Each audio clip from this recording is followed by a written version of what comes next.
출애굽기 3장 1절부터 4장 17절까지 말씀입니다.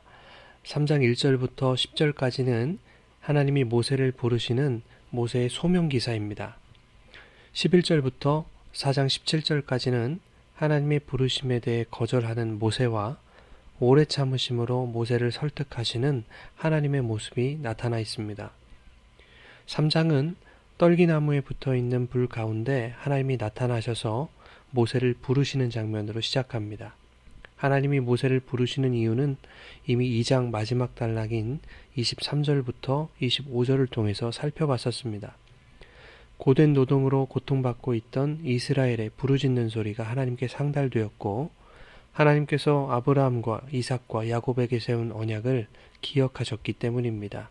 즉 하나님이 이스라엘과 맺은 언약을 지키시기 위해 모세를 부르시는 것이죠. 오늘 본문 7절 이하에는 모세를 부르신 이유를 더욱 상세하게 설명하고 있습니다. 애굽에 있는 내 백성의 고통을 보고 부르짖음을 듣고 근심을 아셨다라고 말씀합니다. 그래서 이제는 내가 내려가서, 즉 하나님이 내려가서 이스라엘을 애굽인의 손에서 건져내겠다라는 것이죠.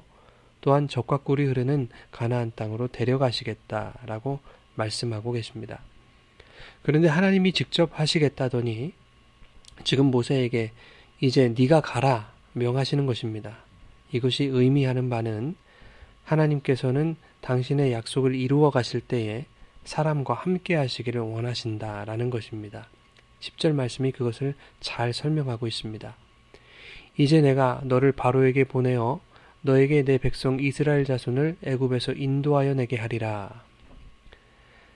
하나님이 내가 내려가서 건져내겠다 말씀하시면서 동시에 모세를 보내신다는 것은 하나님의 보내심에는 하나님이 함께 하신다라는 것을 말씀하시기 위함입니다. 모세가 이스라엘 백성을 인도해내는 것이 아니라 하나님이 그를 통해 인도하여 내게 하시겠다는 것입니다. 모세는 살인자였고 도망자였습니다. 자신의 처지를 생각할 때 하나님의 부르심을 받을 자격이 없다라고 생각했을지도 모르겠습니다. 그래서 11절에서는 내가 누구이기에 바로에게 가며 이스라엘 자손을 애굽에서 인도하여 내리까 하나님께 이렇게 묻고 있습니다. 하나님은 당신이 모세를 부르신 이유를 모세에게서 찾지 않으셨습니다. 모세야, 네가 애굽 왕실의 엘리트 교육을 받은 자라서 너를 선택했다. 이렇게 말씀하시지 않으셨습니다. 하나님은 오히려 모세의 질문에 이렇게 답하십니다. 내가 반드시 너와 함께 있으리라. 이 무슨 동문서답입니까? 하나님의 대답의 의미는 무엇일까요? 모세 네가 누구인가는 별로 중요하지 않다. 내가 전능한 하나님이고 내가 너와 함께하는 것이 중요하다라는 것입니다. 여러분, 하나님의 보내심은 보냄받은 자가 믿을만 해서도 아니고 능력이 있어서도 아닙니다.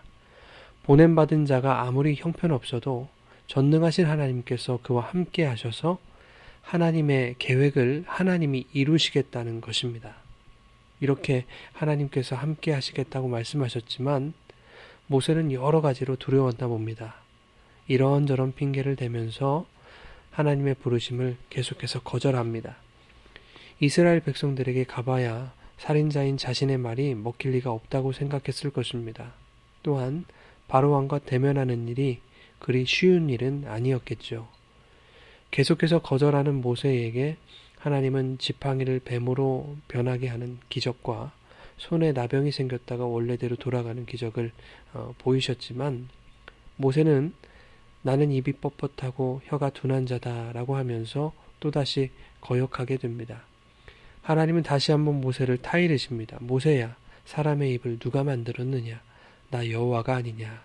내가 너의 입과 함께 있어 할 말을 가르치리라. 이렇게까지 말씀해 주십니다. 이렇게 타이르시는데도 불구하고 모세는 이렇게 말하죠. 주여, 보낼 만한 자를 보내소서. 이렇게 말하면서 또 거부합니다. 그러자 이번엔 하나님이 노하십니다. 그런데 하나님의 노하심이 징계로 이어지지 않습니다. 오히려 모세 스스로 제기한 문제에 대해서 직접적인 해결책을 가르쳐주고 계시는 것이죠.